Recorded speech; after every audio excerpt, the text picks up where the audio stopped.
जय श्री राम दोस्तों, welcome back to our channel. आशा करती हूँ आप सब बहुत अच्छे होंगे। तो आज मैं शुरू कर रही हूँ हमारे रामचरितमानस सीरीज़ के पार्ट बाल और हम आगे की कथा को शुरू करेंगे मास पारायण सेकंड। और चलिए बिना देरी के शुरू करते हैं। मास पारायण दूसरा विश्राम। सती जी ने श्री रघुनाथ जी के प्रभाव को समझकर डर के मारे शिव जी से छिपाव किया और कहा, हे स्वामिन, मैंने कुछ भी परीक्षा नहीं ली। वहाँ जाकर आपकी ही तरह प्रणाम किया। आपने जो कहा वह झूठ नहीं हो सकता। मेरे मन में यह बड़ा पूरा विश्वास है। तब शिव जी ने ध्यान करके देखा और सती जी ने जो चरित्र किया था सब जान लिया। फिर श्री रामचंद्र जी की माया को सिर निभाया, जिसने प्रेरणा करके सती जी के मुंह से झूठ कहला दिया। सुजान शिवजी ने मन में विचार किया कि हरि की इच्छा रूपी भावी प्रबल है। सती जी ने सीता जी का वेश धारण किया। यह जानकर शिवजी के हृदय में बड़ा विषाद हुआ। उन्होंने सोचा कि यदि मैं अब सती से प्रीति करता हूँ तो भक्ति मार्ग लुप्त हो जाता है और बड़ा अन्याय होता है। सती परम पवित्र है, इसलिए इन्हें छोड़ते भी नहीं बनता और प्रेम करने में बड़ा पाप है। प्रकट करके महादेव जी कुछ भी नहीं कहते, परंतु उनके हृदय में बड़ी संताप है। तब शिवजी ने प्रभु श्री रामचंद्र जी के चरण कमलों में सिर निभाया और श्री राम जी का स्मरण करते ही उनके मन में यह आया कि सती जी के इस शरीर से मेरी भेंट नहीं हो सकती, और शिवजी ने अपने मन में यह संकल्प कर लिया। स्थिर बुद्धि शंकर जी ऐसा विचार करके श्री रघुनाथ जी का स्मरण करते हुए अपने घर कैलाश को चले। चलते समय सुंदर आकाशवाणी हुई कि हे महेश, आपकी जय हो। आपने भक्ति की अच्छी दृढ़ता की।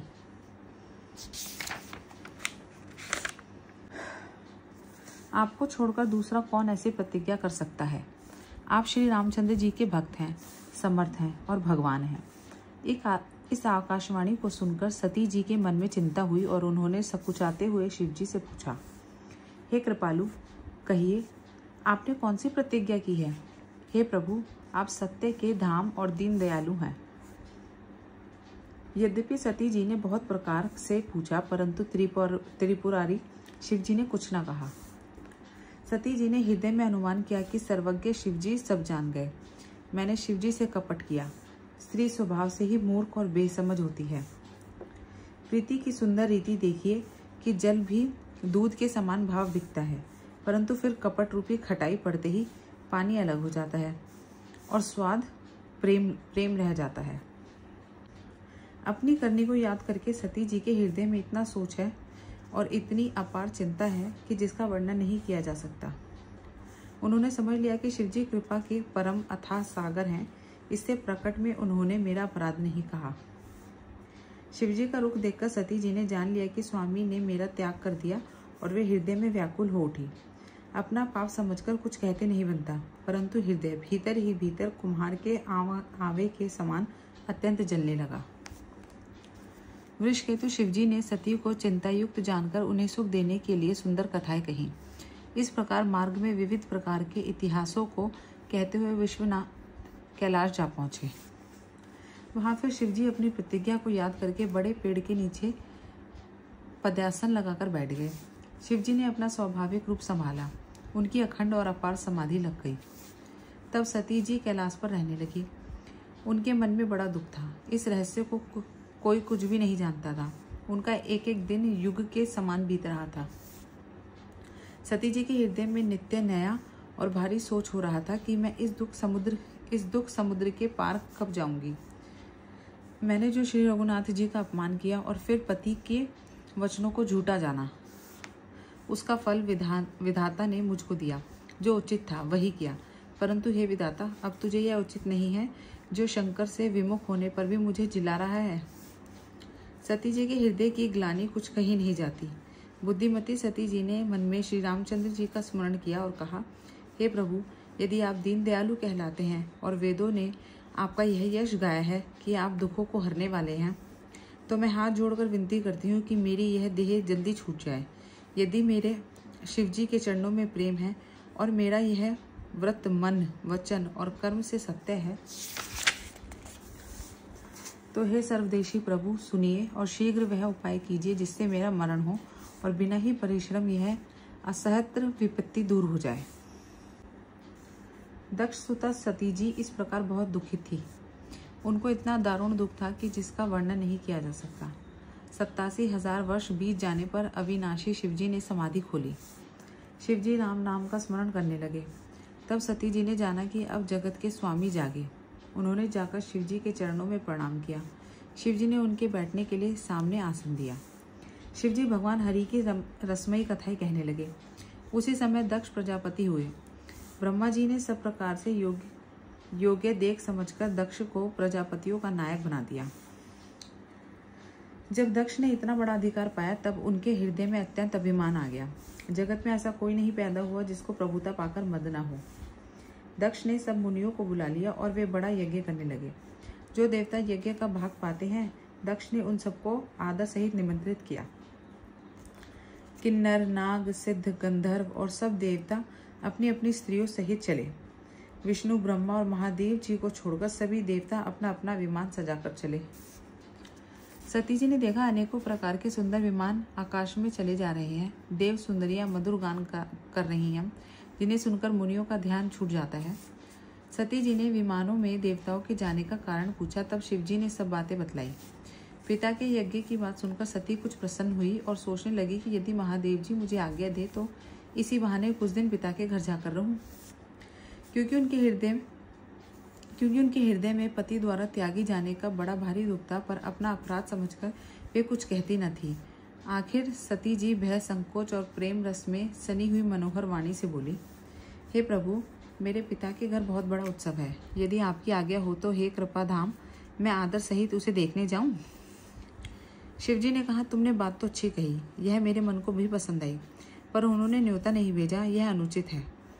दक्ष ने अपनी सब लड़कियों को बुलाया है, किंतु हमारे वैर के कारण उन्होंने तुमको भी बुला दिया। एक बार ब्रह्मा की सभा में हमसे अप्रसन्न हो गए थे, उसी से वे अब भी हमारा अपमान करते हैं। हे भवानी, जो तुम बिन बुलाए जाओगी तो न शील स्नेह ही रहेगा और न मान मर्यादा ही रहेगी। यद्यपि इसमें संदेह नहीं कि मित्र, स्वामी, पिता और गुरु के घर बिना बुलाए भी जाना चाहिए, तो भी जहाँ कोई विरोध मानता हो उसके घर जाने से कल्याण नहीं होता। शिवजी ने बहुत प्रकार से समझाया, पर होनहारवश सती के हृदय में बोध नहीं हुआ। फिर शिवजी ने कहा कि यदि बिना बुलाए जाओगी तो हमारी समझ में अच्छी बात ना होगी। शिवजी ने बहुत प्रकार से कहकर देख लिया, किंतु जब सती किसी प्रकार से भी नहीं रुकी, तब त्रिपुरारी महादेव जी ने अपने मुख्य गणों को साथ देकर उनको विदा कर दिया। भवानी जब पिता दक्ष के घर पहुंची, तब दक्ष के डर के मारे किसी ने उनकी आवभगत नहीं की। केवल एक माता भले ही आदर से मिली, वही ने बहुत मुस्कुराती हुई मिली। दक्ष ने तो उनकी कुछ कुशलता तक न पूछी। सती जी को देखकर उल्टे उनके सारे अंग जल उठे। तब सती जी ने जाकर यज्ञ देखा तो वहां कहीं शिवजी का भाग दिखाई नहीं दिया। तब शिवजी ने जो कहा था वह उनकी समझ में आया। स्वामी का अपमान समझकर सती का हृदय जल उठा। पिछला दुख उनके हृदय में उतना नहीं व्यापा था जितना महान दुख इस समय हुआ। यद्यपि जगत में अनेक प्रकार के दारुण दुख हैं, तथापि जाति अपमान सबसे बढ़कर कठिन है। यह समझकर सती जी को बड़ा क्रोध आया। माता ने उन्हें बड़ा प्रकार से समझाया बुझाया, परंतु उनसे शिवजी का अपमान सहा नहीं गया। इससे उनके हृदय में कुछ भी प्रबोध नहीं हुआ। तब वे सारी सभा को हठपूर्वक डांटकर क्रोध भरे वचन बोली, हे सभासदों और सब मुनीश्वरों, सुनो। जिन लोगों ने यहाँ शिवजी की निंदा की या सुनी है, उन सबको उसका फल तुरंत ही मिलेगा और मेरे पिता दक्ष भी भली भांति पछताएंगे। जहाँ संत, शिवजी और लक्ष्मीपति विष्णु भगवान की निंदा सुनी जाए, वहाँ ऐसी मर्यादा है कि यदि अपना वश चले तो उसकी भी जीभ काट लें और नहीं तो कान मूंदकर वहाँ से भाग जाएं। त्रिपुर दैत्यों को मारने वाले भगवान महेश्वर संपूर्ण जगत के आत्मा हैं। वे जगत पिता और सबका हित करने वाले हैं। मेरा मंदबुद्धि पिता उनकी निंदा करता है और मेरा यह शरीर दक्ष ही के वीर्य से उत्पन्न है। इसलिए चंद्रमा को ललाट पर धारण करने वाले वृषकेतु शिवजी को हृदय में धारण करके मैं इस शरीर को तुरंत ही त्याग दूंगी। ऐसा कहकर सती जी ने योगाग्रीमों अपना शरीर भस्म कर डाला। सारी यज्ञशाला में हाहाकार मच गया। सती का मरण सुनकर शिवजी के गण यज्ञ विध्वंस करने लगे। यज्ञ विध्वंस होते देखकर मुनीश्वर भृगु जी ने उसकी रक्षा की। ये सब समाचार शिवजी को मिले। तब उन्होंने क्रोध करके वीरभद्र को भेजा। उन्होंने वहां जाकर यज्ञ विध्वंस कर डाला और सब देवताओं को यथोचित फल दंड दिया। दक्ष की जगत प्रसिद्धि वही गति हुई जो शिवद्रोही की हुआ करती है। यह इतिहास सारा संसार जानता है, इसलिए मैंने संक्षेप में वर्णन किया। सती ने मरते समय भगवान हरि से यह वर मांगा कि मेरा जन्म जन्म में शिवजी के चरणों में अनुराग रहे। इसी कारण उन्होंने हिमाचल के घर जाकर पार्वती के शरीर से जन्म लिया। जब से उमा जी हिमाचल के घर जन्मी, तब से वहाँ सारी सिद्धियाँ और संपत्तियाँ छा गई। मुनियों ने जहाँ तहाँ सुंदर आश्रम बना लिए और हिमाचल ने उनको उचित स्थान दिया। उस सुंदर पर्वत पर बहुत प्रकार के सब नए नए वृक्ष सदा पुष्प फलयुक्त हो गए और वहाँ बहुत तरह की मणियों की खानें प्रकट हो गई। सारी नदियों में पवित्र जल बहता है और पक्षी पशु भ्रमर सभी सुखी रहते हैं। सब जीवों ने अपना स्वाभाविक वैर छोड़ दिया और पर्वत पर सभी परस्पर प्रेम करते हैं। पार्वती जी के घर आ जाने से पर्वत ऐसा शोभायमान हो रहा है जैसे राम भक्तों को पाकर भक्त शोभायमान होता है। उस पर्वतराज के घर नित्य नए नए मंगलोत्सव होते हैं, जिसका ब्रह्मादि यश गाते हैं। जब नारद जी ने यह सब समाचार सुने तो वे कौतुक ही से हिमाचल के घर पधारे। पर्वतराज ने उनका बड़ा आदर किया और चरण धोकर उनको उत्तम आसन दिया। फिर अपनी स्त्री सहित मुनि के चरणों में सिर निभाया और उनके चरणोद को सारे घर में छिड़काया। हिमाचल ने अपने सौभाग्य का बहुत बखान किया और पुत्री को बुलाकर मुनि के चरणों पर डाल दिया और कहा, हे मुनिवर, आप त्रिकालज्ञ और सर्वज्ञ हैं। आपकी सर्वत्र पहुँच है, अतः आप हृदय में विचार कर कन्या के दोष गुण कहिए। नारद मुनि ने हंसकर रहस्य युक्त कोमल वाणी से कहा, तुम्हारी कन्या सब गुणों की खान है। यह स्वभाव से ही सुंदर, सुशील और समझदार है। उमा, अंबिका और भवानी इसके नाम है। कन्या सब सुलक्षणों से संपन्न है। यह अपने पति को सदा प्यारी होगी। इसका सुहाग सदा अचल रहेगा और इससे इसके माता पिता यश पावेंगे। यह सारे जगत में पूज्य होगी और इसकी सेवा करने से कुछ भी दुर्लभ न होगा। संसार में स्त्रियां इसका नाम स्मरण करके पतिव्रत रूपी तलवार की धार पर चढ़ जाएंगी।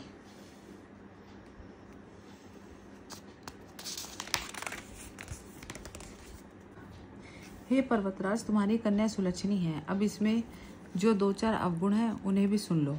गुणहीन, मानहीन, माता पिता विहीन, उदासीन, संशयहीन, योगी जटाधारी, निष्काम हृदय, नंगा और अमंगल वेश वाला, ऐसा पति इसको मिलेगा।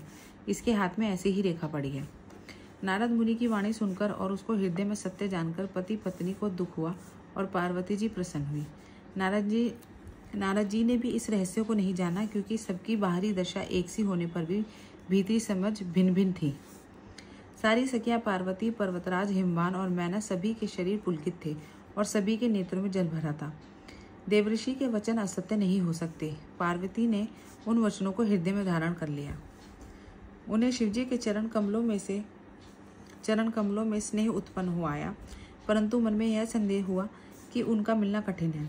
अवसर ठीक न जानकर उमा ने अपने प्रेम को छुपा लिया और फिर वे सखी की गोद में जाकर बैठ गई। देवऋषि की वाणी झूठी न होगी, यह विचार कर हिमवान, मैना और सारी चतुर सखियां चिंता करने लगी। फिर हृदय में धीरज धरकर पर्वतराज ने कहा, हे नाथ, कहिए अब क्या उपाय किया जाए। मुनीश्वर ने कहा, हे हिमवान, सुनो, विधाता ने ललाट पर जो कुछ लिख दिया है उसको देवता, दानव, मनुष्य, नाग और मुनि कोई भी नहीं मिटा सकता। तो भी एक उपाय मैं बताता हूँ। यदि दैव सहायता करे तो वह सिद्ध हो सकता है। उमा को वर तो निसंदेह वैसा ही मिलेगा जैसा मैंने तुम्हारे सामने वर्णन किया है, परंतु मैंने वर के जो जो दोष बतलाए हैं, मेरे अनुमान से वे सभी शिवजी में हैं। यदि शिवजी के साथ विवाह हो जाए तो दोषों को भी सब लोग गुणों के समान ही कहेंगे। जैसे विष्णु भगवान शेषनाग की शैया पर सोते हैं तो भी पंडित लोग उनके कोई दोष नहीं लगाते। सूर्य और अग्निदेव अच्छे बुरे सभी रसों का भक्षण करते हैं, परंतु उनको कोई बुरा नहीं कहता। गंगा जी में शुभ और अशुभ सभी जल बहता है, पर कोई उन्हें अपवित्र नहीं मानता। सूर्य, अग्नि और गंगा जी की भांति समर्थ को कुछ दोष नहीं लगता। यदि मूर्ख मनुष्य ज्ञान के अभिमान से इस प्रकार होड़ करते हैं तो वे कल्प भर के लिए नरक में पड़ते हैं। भला कहीं जीव भी ईश्वर के समान हो सकता है? गंगा जल से भी बनाई हुई मदिरा को जानकर संत लोग कभी उसका पान नहीं करते, पर वही गंगा जी मिल जाने पर जैसे पवित्र हो जाती है, ईश्वर और जीव में भी वैसा ही भेद है। शिव जी सहज ही समर्थ है क्योंकि वे भगवान है, इसलिए इस विवाह में सब प्रकार कल्याण है। परंतु महादेव जी की आराधना बड़ी कठिन है, फिर भी क्लेश करने से बहुत जल्द संतुष्ट हो जाते हैं। यदि तुम्हारी कन्या तप करे तो त्रिपुरारी महादेव जी होनहार को मिटा सकते हैं। यद्यपि संसार में वर अनेक है, पर इसके लिए शिवजी को छोड़कर दूसरा वर नहीं है। शिवजी वर देने वाले, शरणागतों के दुखों का नाश करने वाले, कृपा के समुद्र और सेवकों के मन को प्रसन्न करने वाले हैं। शिवजी की आराधना किए बिना करोड़ों योग और जप करने पर भी वंचित फल नहीं मिलता। ऐसा कहकर भगवान का स्मरण करके नारद जी ने पार्वती को आशीर्वाद दिया और कहा कि हे पर्वतराज, तुम संदेह का त्याग कर दो, अब यह कल्याण ही होगा। यूँ कहकर नारद मुनि ब्रह्मलोक को चले गए। अब आगे जो चरित्र हुआ उसे सुनो। पति को एकांत में पाकर मैना ने कहा, हे नाथ, मैंने मुनि के वचनों का अर्थ नहीं समझा।